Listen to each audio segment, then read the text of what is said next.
My role has developed over 34 years of professional work with survivors of clergy, religious and lay abuse, and now survivors of institutional abuse. It's a role that is involved with leadership. It's involved with helping them get to the people who have expertise, lawyers, psychologists, psychiatrists, to get to the experts in the police to give their statements, to build communities of healing for themselves and where they can be empowered to take on what's needing to be done to help them and their families and communities. I was educated in Catholic schools, primary and secondary. I learnt there the power of the voice, the power of being present, and to use that power for social justice.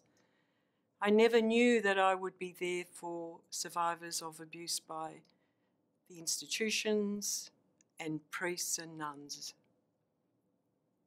I have come into that work as a pastorally trained professional, and I have developed a depth of respect for humanity and for the protection and care of men and women and children who gather together as communities that have values and beliefs.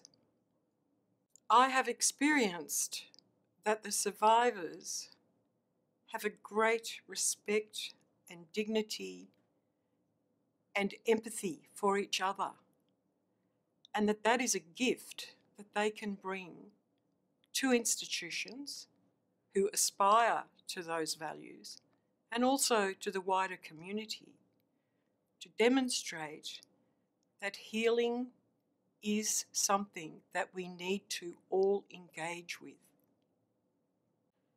Over 34 years, I have been very close to the great wounding and sadness and suffering of these clergy victims and their families and communities. That has brought me to a place where I am highly motivated to bring about help for them from wherever I can garner it. The government, the religious institutions, the churches, so that they can experience joy and hope instead of hopelessness and disappointments and disempowering. They are now a constituency of people. Their numbers are great, and we all need to know that they are waiting and wanting to rebuild and repair and join with institutions now in making a better future. As advocates and representatives of a large community of victims, we suffer from some of the ways that they are treated, a mythology around them, that they are to be held at arm's length, that they are emotionally unreliable, that they may not be telling the truth, that it would be better to not have them at the heart of the institutions. I have always known that they have a central place in that heart. They are to be recognised as so important to the institutions. They are to be given a place at the institutional tables and to be supported to be there long term. Our work with the survivors' communities representing them to the institutional church and bodies and organisations has been very difficult to navigate. We have always been there, working tirelessly with the most disempowered, the survivors, their families. But the religious institution has been working on being called to account over many, many years now for what their part has been in the ongoing abuse of these survivors. So our relationship has been uncomfortable with them until recently, where we have built some really important and powerful relationships on behalf of the survivors, such as the project done at Xavier College, supported by the heads of the college and the Jesuits through their provincial. I have been a voice piece for the survivors into the wider community. I have learnt from the survivors what are the most important things to know and to respond to. I carry their agenda forward, and the wider community have embraced me because of that. Being independent has given myself and my organisation, In Good Faith Foundation, a place in which to stand firmly and courageously to represent the survivors as such an important community in the midst of our wider society. We have gained tremendous support that way because people have come from all levels of society: government, education, therapies, policing, social workers, to be with us, to provide their resources to us and support us throughout these years. The role that we have with the foundation is to bring the voices and wishes of survivors forward to the institutions. A great example of that is one of our clients had talked about having a memorial placed in the grounds of Xavier College. It culminated in a whole community of people from Xavier, which included the students from the past and their families, the survivors' families, and health professionals coming together to commemorate a rock which in itself has no power. It's what we place on the rock, our wishes, our thoughts, our hopes, our aspirations, that is most important. And that changed the emotional and psychological and spiritual landscape for all of those who participated in that project.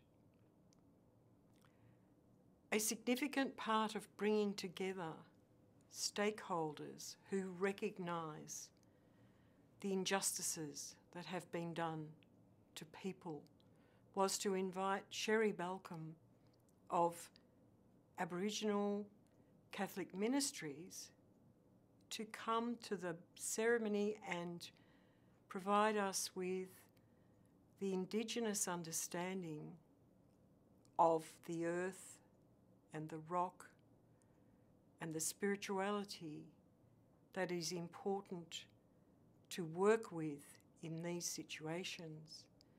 Sherry provided us with a burning ceremony that is so important to the Indigenous people as a sign of cleansing. And we realised when that was taking place that we need the leaders of institutions to also provide us with that sort of symbolism. So we joined with the traditional people of our lands at the ceremony at that moment in calling forth that kind of process now for our clergy survivors.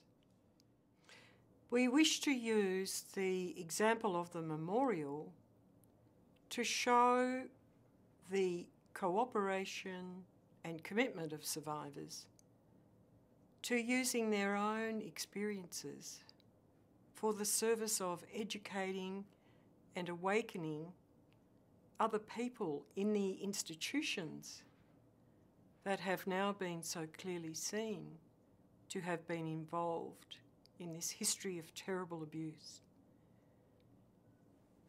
Working as stakeholders with survivors brings their knowledge, their compassion and their experiences, which as survivors is just so valuable, to other leaders, to other people in the churches and in society who wish to be part of this great change, wish to be present to survivors and share with them the past, the present that is bringing so many insights, and a future that is more peaceful and better for us all.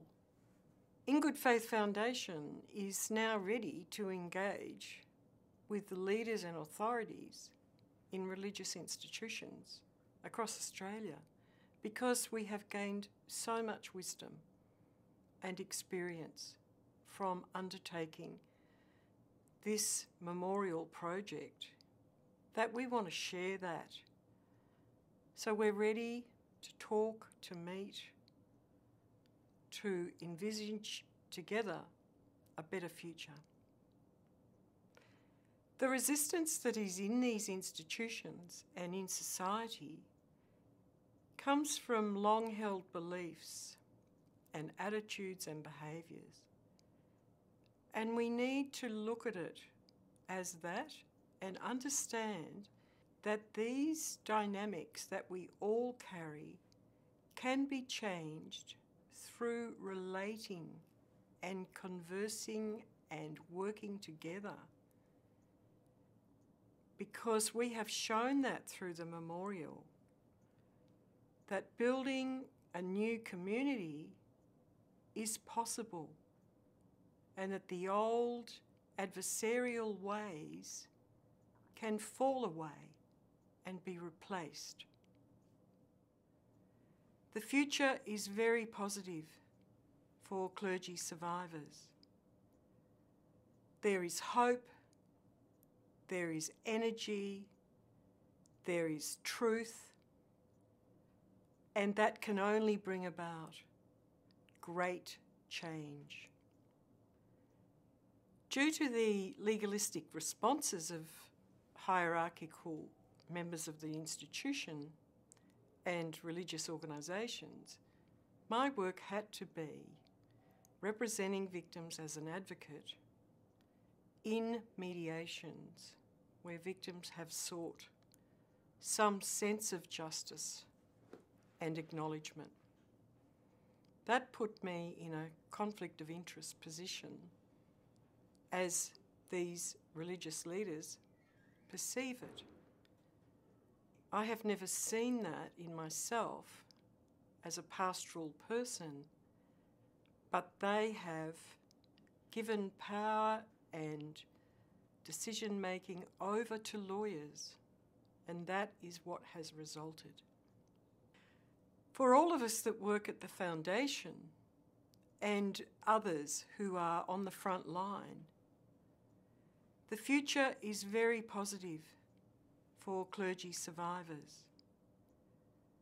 There is hope, there is energy, there is truth, And that can only bring about great change.